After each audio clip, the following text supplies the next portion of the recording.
सर्व दत्त परिवारास साष्टांग प्रणिपात. शुभप्रभात. दत्त माझा मी दत्ताचा. रचना श्री गुरु दत्त चरणी अर्पण. तत्पूर्वी चॅनल आवडल्यास लाईक, शेअर आणि सबस्क्राईब जरूर करावे.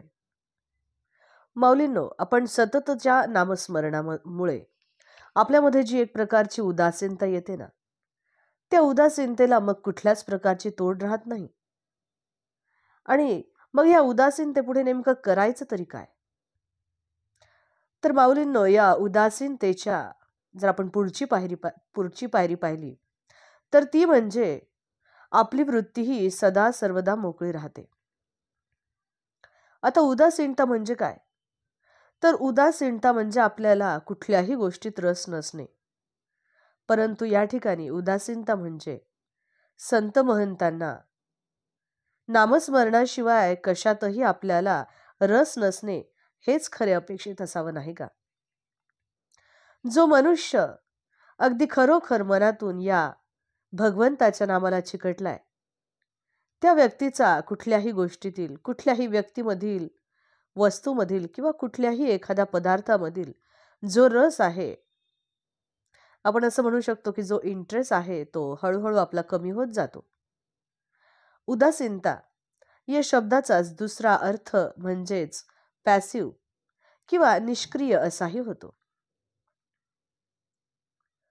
म्हणजे आपला जो प्रपंच आहे आणि आपल्या या प्रपंचातील ज्या उठाठेवी आहेत, या सर्व उठाठेवींच्या सुद्धा वर हा जो साधक असतो ना, तो साधक तो त्यावरती आरूढ होतो.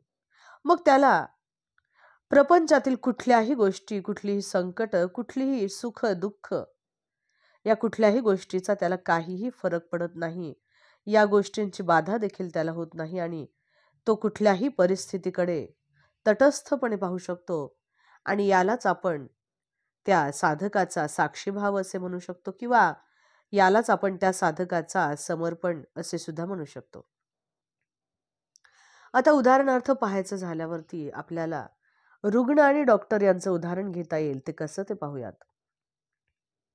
आता जेव्हा रुग्णाला एखादा रोग झालेला असतो आणि तो एखाद्या शस्त्रक्रियेसाठी डॉक्टरांच्याकडे जातो, त्यावेळेला त्या रुग्णाच्या त्या डॉक्टरावरती पूर्णपणे श्रद्धा असते किंवा असायला पाहिजे आणि तो त्या श्रद्धेपायी त्या डॉक्टरला पूर्णपणे समर्पित होतो, नाही का? आणि आता जे काही करायचे असेल माझे ते डॉक्टर जाणो आणि तो भगवंत असे म्हणून तो डॉक्टरांना समर्पित होतो. आणि तो डॉक्टरांच्या समोर तो जो रुग्ण आहे तो निष्क्रिय बनतो. पण डॉक्टर सुद्धा त्या रुग्णावरती कुठल्याही प्रकारची शस्त्रक्रिया करण्याआधी त्या रुग्णाची एका कन्सेंट लेटरवरती तो सही करायला लावतो. आणि मग ती सही झाल्यानंतरच डॉक्टर त्या रुग्णावरती शस्त्रक्रिया करत असतो. आता हा झाला प्रपंचाचा भाग. परमार्थ आपण जर पाहायला गेलो तर माऊलींनो, परमार्थात सुद्धा हाच नियम आहे. आता कसा तो बघूयात. डॉक्टर शस्त्रक्रिया करतात, पण परमार्थात आपल्याला शास्त्रक्रिया करावी लागते. आपला जो हा भवरोग आहे, हा भवरोग दूर करण्यासाठी आपण आपल्या गुरु माऊलीला, आपण आपल्या सद्गुरूंना पूर्णपणे समर्पित व्हावे लागते. मग आता माझ्या या आयुष्याचं जे काही करायचं असेल ते माझे सद्गुरू करतील, मी त्याची का बरं चिंता करावी? आणि मी ज्या या घरामध्ये राहतो हे घर माझ्या सद्गुरूंचेच तर आहे, असा भाव, असा साक्षी भाव आणि समर्पण, हा दोन्ही भाव या एकाच वाक्यात आहे.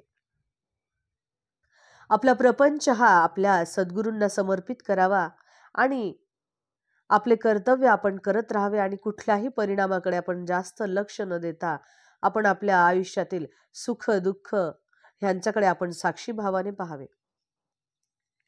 कुठल्याही गोष्टीची आपण अतिचिकित्सा करू नये. आता कधी कधी आपण पाहतो की आपल्या रोगाचे निदान करण्यासाठी आपल्याला चिकित्साही करावी लागते. परंतु ती चिकित्सा कुठपर्यंत करावी? एखाद्या रुग्णाचा जीव जाईपर्यंत तरी ती चिकित्सा करू नये नक्कीच. तर उदासीनता म्हणजे काय?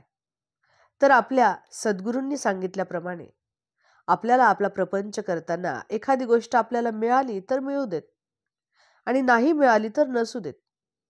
अशी आपल्यामध्ये निस्संगता असली पाहिजे.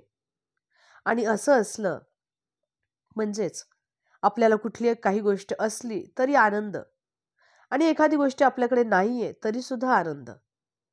अशी जर साधकाची परिस्थिती असेल तर नक्कीच मग त्याची जी वृत्ती आहे ती वृत्ती आपसुकच मोकळी होते.